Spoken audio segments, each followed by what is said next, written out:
28 अगस्त 2026 को साल का एक और बड़ा खगोलीय घटनाक्रम होने जा रहा है। इस दिन आंशिक चंद्र ग्रहण लगेगा। खास बात ये है कि इसी दिन रक्षाबंधन का त्योहार भी है। ऐसे में लोगों के मन में सबसे बड़ा सवाल है कि क्या चंद्र ग्रहण का असर रक्षाबंधन पर पड़ेगा? क्या भारत में ग्रहण दिखाई देगा? सूतक काल माना जाएगा या नहीं? और राखी बांधने के समय को लेकर किन बातों का ध्यान रखना चाहिए? सबसे पहले समझते हैं कि 28 अगस्त को होने वाला चंद्र ग्रहण आखिर है क्या। जब सूर्य, पृथ्वी और चंद्रमा इस तरह की स्थिति में आते हैं कि पृथ्वी की छाया चंद्रमा पर पड़ने लगती है, तब चंद्र ग्रहण होता है। 28 अगस्त को पूर्ण नहीं बल्कि आंशिक चंद्र ग्रहण होगा, यानी चंद्रमा का एक बड़ा हिस्सा पृथ्वी की गहरी छाया में चला जाएगा। यह काफी गहरा आंशिक चंद्र ग्रहण होगा। दुनिया के जिन हिस्सों में यह दिखाई देगा, वहाँ ग्रहण के दौरान चंद्रमा का बहुत बड़ा हिस्सा अंधेरा दिखाई दे सकता है। अब सबसे ज्यादा जरूरी सवाल, क्या यह चंद्र ग्रहण भारत में दिखाई देगा? इसका जवाब है नहीं।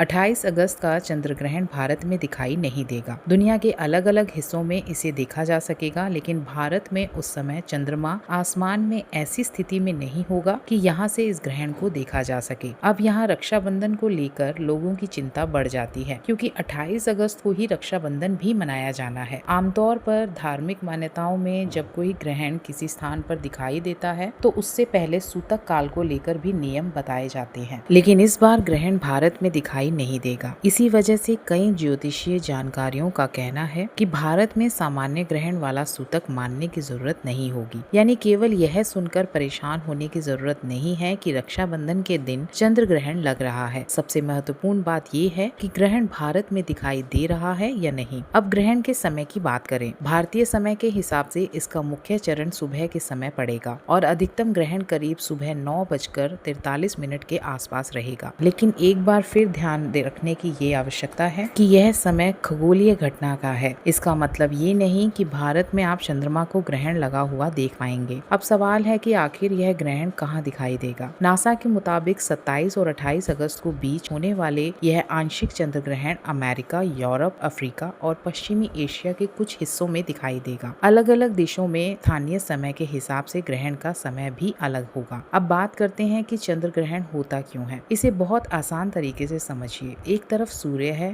बीच में पृथ्वी आ जाती है और दूसरी तरफ चंद्रमा होता है। पृथ्वी सूर्य की रोशनी को चंद्रमा तक सीधे पहुंचने से रोक देती है। पृथ्वी की छाया चंद्रमा पर पड़ने लगती है और हमें चंद्रमा का हिस्सा अंधेरा दिखाई देता है। अगर पूरा चंद्रमा पृथ्वी की गहरी छाया में चला जाए तो पूर्ण चंद्र ग्रहण होता है। अगर केवल उसका कुछ हिस्सा गहरी छाया में जाए तो उसे आंशिक चंद्र ग्रहण कहा जाता है। 28 अगस्त वाला ग्रहण इसी दूसरी स्थिति का उदाहरण होगा। अब धार्मिक मान्यताओं की बात करें तो चंद्र ग्रहण को लेकर भारत में कई परंपराएं चली आ रही हैं। ग्रहण के दौरान पूजा पाठ, भोजन, मंदिर और सूतक को लेकर अलग अलग मान्यताएं हैं, लेकिन यहाँ यह समझना जरूरी है कि ये धार्मिक और ज्योतिषी मान्यताएं हैं। वैज्ञानिक रूप से चंद्र ग्रहण एक सामान्य खगोलीय घटना है, इसलिए रक्षाबंधन को लेकर किसी तरह का डर फैलाने वाली बातों पर सीधे भरोसा करने के बजाय सही जानकारी देखना जरूरी है। सबसे महत्वपूर्ण बातों को एक बार फिर समझ लीजिए। 28 अगस्त 2026 को आंशिक चंद्र ग्रहण होगा। इसी दिन रक्षाबंधन भी है, लेकिन यह चंद्र ग्रहण भारत में दिखाई नहीं देगा। इसलिए भारत में रहने वाले लोगों को ये सोचकर घबराने की जरूरत नहीं है कि पूरे दिन ग्रहण के कारण रक्षाबंधन का त्योहार प्रभावित हो जाएगा। अगर आप धार्मिक परंपराओं के अनुसार राखी बांधने का शुभ मुहूर्त मानते हैं, तो अपने क्षेत्र के पंचांग या विश्वसनीय ज्योतिष गणना के अनुसार स्थानीय मुहूर्त जरूर देख लें, क्योंकि अलग अलग स्थान और परंपरा के अनुसार बताए जाने वाले शुभ समय में अंतर हो सकता है। वहीं वैज्ञानिक नजरिए से देखें तो 28 अगस्त का चंद्र ग्रहण बेहद दिलचस्प खगोलीय घटना है। दुनिया के कई हिस्सों में लोग चंद्रमा के एक बड़े हिस्से को पृथ्वी की छाया में जाते हुए देख पाएंगे। तो कुल मिलाकर 28 अगस्त को चंद्र ग्रहण जरूर लगने जा रहा है, लेकिन भारत में यह दिखाई नहीं देगा। इसलिए रक्षाबंधन और चंद्र ग्रहण को लेकर सोशल मीडिया पर चलने वाली हर जानकारी को सच मानने से पहले उसके समय और भारत में उसकी विजिबिलिटी की जानकारी जरूर जांच लें।